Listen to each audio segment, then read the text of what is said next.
Well, good morning, everyone, and it's on behalf of the Manitoba government, it truly is a pleasure to bring greetings to the 7th Annual Canadian Alliance to End Homelessness National Conference. The Manitoba government really recognizes that homelessness is a really complex issue. I mean, we've heard from speakers in the past the results of a number of complex issues that we talk about here. Each family really experiences homelessness. There's unique circumstances of why someone does become homeless. The Canadian data really indicates that homelessness really tells a whole number of stories. 235 Canadians experience homelessness on a yearly basis. On an annual basis, on any given night, there's upwards of 35,000 Canadians that are homeless on any given night, whether it's in Winnipeg, whether it's in Toronto, whether it's across the nation. There's 27% of homeless people are women. There's also 18% of families with homelessness that are youth, which we see as a stat that is troubling for the future of our nation. 34% of Manitoba's or Canadians' homelessness identify themselves as Indigenous, and that's a growing number that we see. Another trend that we also see is in terms of the amount of people aging that are of 50 years of age and more. So this is a very complicated issue. And recent point in time really counts of homelessness populations in places like Thompson, in places like Brandon, in places like Winnipeg, really have shown that Indigenous people, as the Grand Chief had talked about, really are overrepresented in Manitoba's population for homelessness. Depending on Manitoba's community, homelessness with Indigenous Manitobans represents about 3 to 4-fold increase over the national average. So it's a big issue that needs to be addressed. These point-in-time counts and recent provincial consultations with the new provincial housing strategy really has identified a number of things. Number one, there truly is an urgency to addressing youth homelessness as a big priority.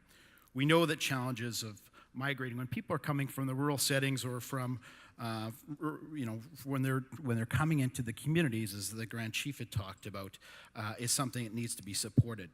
The lack of supports and services and coordination only similar to communities, but also just in larger communities. So it's happening in other parts as well as the urban centers. The need for more housing options is truly something that vulnerable populations, such as victims of violence, things like youth who are involved in the criminal justice system as well, need supports and services. The Manitoba government continues to look at creative ways to really addressing the challenges in partnerships with communities, with Indigenous organizations, and local service providers. And some of the highlights that we've been working in our first year and a half of government is in terms of government investments in these types of partnerships, whether it be support for End Homelessness Winnipeg that really provides some needed opportunities to shared efforts to address homelessness. The RAY program, the Resource Assistance for Youth program, and the Mentorship program really supports to provide transitional for emergency as well as safe suites for youth that are entering and exiting the child welfare system. We also know that partnership with, I know Adam's here, with the federal government, a novel housing first rental subsidy demonstration project that we announced in Brandon that should help upwards of 48 different individuals that are truly facing homelessness here in the province of Manitoba, and we think that is a step in the direction.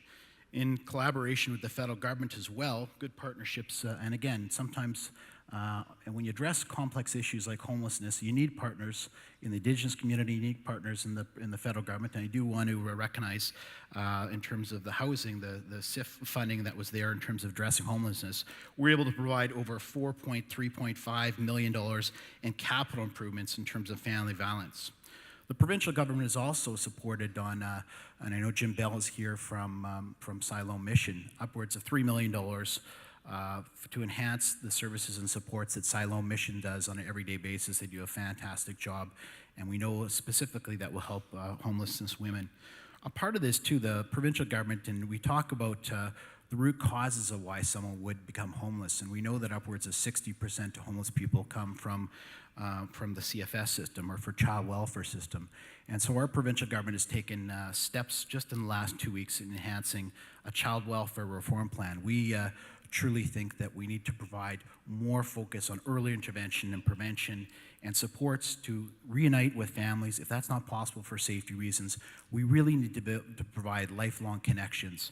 We also need to listen to individuals, not just in the Indigenous community, but agencies that know if you're able to provide some flexibility in terms of the funding sources that are there, you're able to address some of these issues on the upfront basis. Shortly after being elected, the government, Manitoba government launched consultation sessions to solicit and acknowledge people's experiences in terms of a provincial housing strategy. Through the consultations, the government has heard from close to 1,500 Manitobans here on an everyday basis, organizations as well as stakeholders in all regions of the province. And really, it's valuable information when we put together our strategy in terms of developing a new provincial housing strategy, partnerships, of course, with the federal government, including homelessness as a priority. And that's something that we've heard quite a bit in terms of the supports and services, that we really need to ensure that that is a priority. As a government, as we form and we need to listen. And again, we need to talk to not just governments working together, but funders, advocates, service providers, individuals, people that have lived experience in homelessness, and we think that that is something we can all work together. As the mayor had mentioned, I will be participating in the CEO Sleepout, and I know there's a number of individuals that are there on a day-to-day basis. This, I don't want to suggest this is going to be something that we'll experience on a day-to-day basis. I know the Grand Chief talked about individuals aren't going to be getting coffee and soups throughout the day, but it is an experience, and I think it is something that elected officials as well as decision makers really need to see on a day-to-day basis how we can make a difference. With heartfelt thanks, I want to thank everyone for coming here today and really working together on the conference to End Homelessness.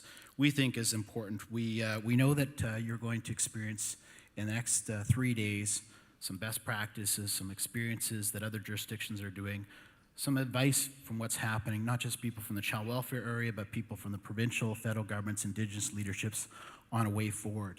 And we're very pleased to be a part of this and anything we can do to address this.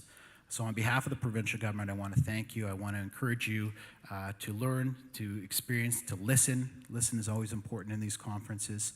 And take these experiences back to address this most important issue, in my opinion, that a government can face on a day-to-day basis. If you do have a time to experience Winnipeg for what it is, Winnipeg is a fantastic, vibrant, young city. So if you do, in your free time, have an opportunity to experience it, I encourage you to go around to look at the sights and sounds of Winnipeg. It's a fantastic community. And again, on behalf of the provincial government, Premier Brian Pallister, very pleased to host the event and be a part of this from the city perspective. And thank you once again on behalf of the provincial government.